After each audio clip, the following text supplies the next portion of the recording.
নমস্কার বন্ধুরা, আমি সানুদি রান্নাঘরে আপনাদের সবাইকে জানাই স্বাগত। চলে এসেছি বন্ধুরা আবারও আমরা নতুন একটি রেসিপি নিয়ে। বন্ধুরা, আজকে আমরা বানাবো ফুলকপির পকোড়া। এখানে আমি পরিমাণ মতো ফুলকপি কেটে নিয়েছি, এরকম সাইজের নিয়েছি ফুলকপিগুলো। আর তার আগে একটা আমি মশলা বানাবো। এখানে আমি নিয়েছি 2টো এলাচ, 4টে লং, একটু গোলমরিচ, একটু গোটা ধনে আর একটু গোটা জিরে, আর নিয়েছি একটু ধনে পাতা, একটু আদা আর একটু কাঁচা লঙ্কা। এই গোটা মশলাগুলো আমি একটু ভেজে নিচ্ছি।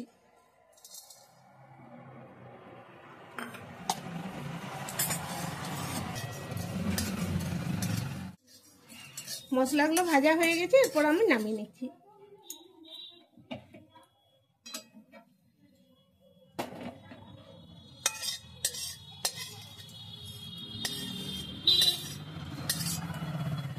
এই কড়াইয়ে আমি জল দিচ্ছি।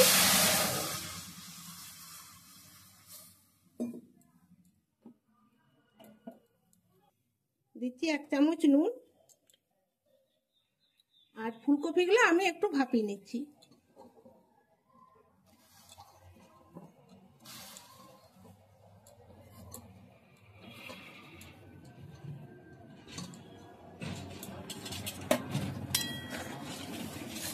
একবার ফুটে যাবে, আর একবার ফুটে গেলে এই ফুলকপির রংটা চেঞ্জ হয়ে যাবে, তখনই আমি নামিয়ে নেব।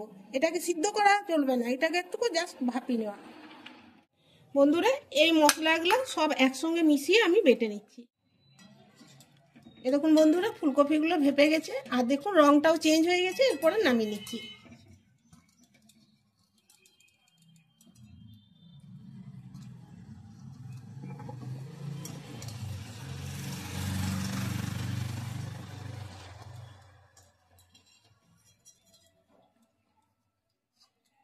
এরপর একটু আমি ঠান্ডা করে নিচ্ছি। এর মধ্যে দিয়ে দিচ্ছি আমি বেটে রাখা মশলা।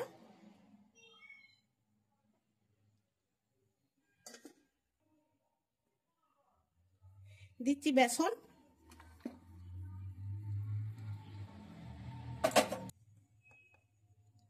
কর্নফ্লাওয়ার,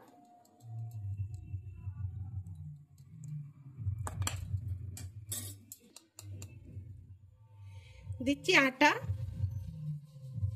বন্ধুরা, এখানে আমি 1.5 চামচ আটা দিলাম, আর 1.5 চামচ দিলাম কর্নফ্লাওয়ার, আর 3 চামচের মতো দিলাম বেসন।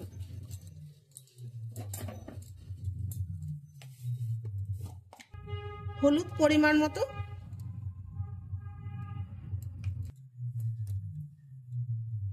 দিচ্ছি স্বাদ মতো নুন। এরপর সব উপকরণগুলো আমি মাখিয়ে নিচ্ছি। তবে মাখাবার সময় একটু আস্তে আস্তে করে মাখাতে হবে, কারণ ফুলকপিটা তো ভাপানো আছে, যেন ভেঙে না যায়।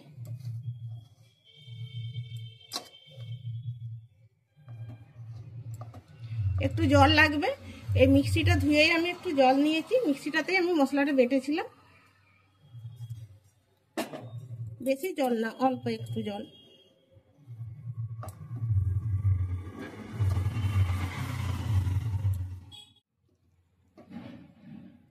এই দেখুন বন্ধুরা, এইভাবে আমি মাখিয়ে নিয়েছি। খুব বেশি পাতলা করিনি, একদম মাখো মাখো হয়ে গেছে, আর এইরকমটাই দরকার। এরপর পকোড়াগুলো আমি ভাজবো, সেই জন্য সরষের তেল দিয়ে দিচ্ছি। ফুলকপির পকোড়া ভাজার জন্য একটু বেশি তেলের দরকার, তাই আমি এখানে পরিমাণ মতো সরষের তেল দিলাম। তেলটা গরম হয়ে গেছে, এরপর আমি একে একে ফুলকপিগুলো ছাড়তে থাকবো। আর বন্ধুরা, তেলটা খুব ভালো করে গরম করতে হবে।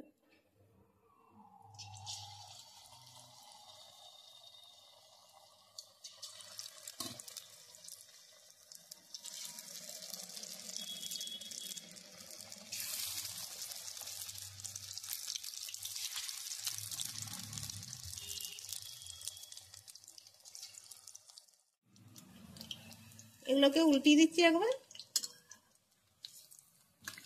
এখন গ্যাসের আঁচটা একদম আমি কমিয়ে রেখেছি। ফুলকপিগুলো, এই পকোড়াগুলো ভাজার সময় গ্যাসের আঁচটা কম বেশি পছন্দ মতো করে নিতে হবে।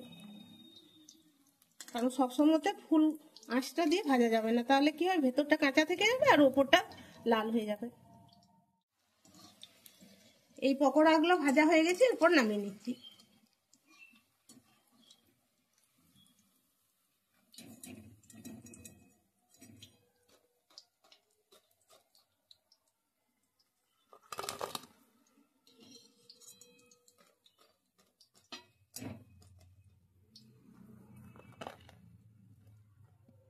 বাকি পকোড়াগুলো আমি একইভাবে ভেজে নিচ্ছি।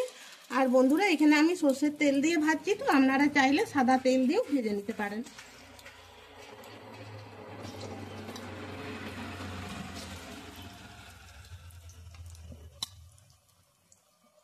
এভাবে এই যে এখানে গায়ে যে মশলাটা লেগে আছে, এরকম করে গোটা গায়ে মাখিয়ে তারপর ছেড়ে দিচ্ছি।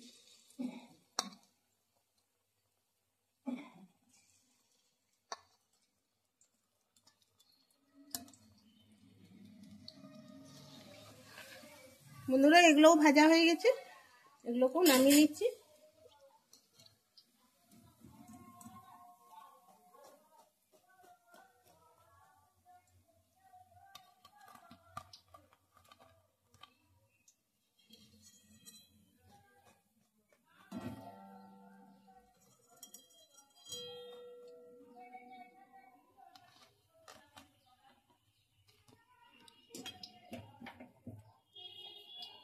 এই দেখুন বন্ধুরা, সব পকোড়াগুলো আমি ভেজে নিয়েছি। আর এই পকোড়াগুলো গরম ভাতের সঙ্গে তো ভালো লাগবেই, শুধু মুখেও ভালো লাগবে, আর তাছাড়া বিকেলবেলায় চায়ের সঙ্গে তো দারুণ লাগবে। একটা ভেঙে দেখায়, এগুলো তো এখন নামালাম, যেটা আগে করেছি সেটা দেখাচ্ছি। এই দেখুন,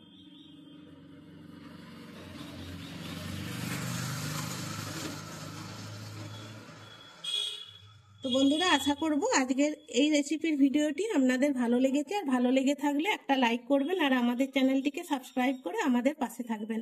একবার আপনারাও এইভাবে বানিয়ে বাড়িতে দেখুন। আর দেখা হবে পরের ভিডিওতে। সবাই ভালো থাকবেন, ধন্যবাদ।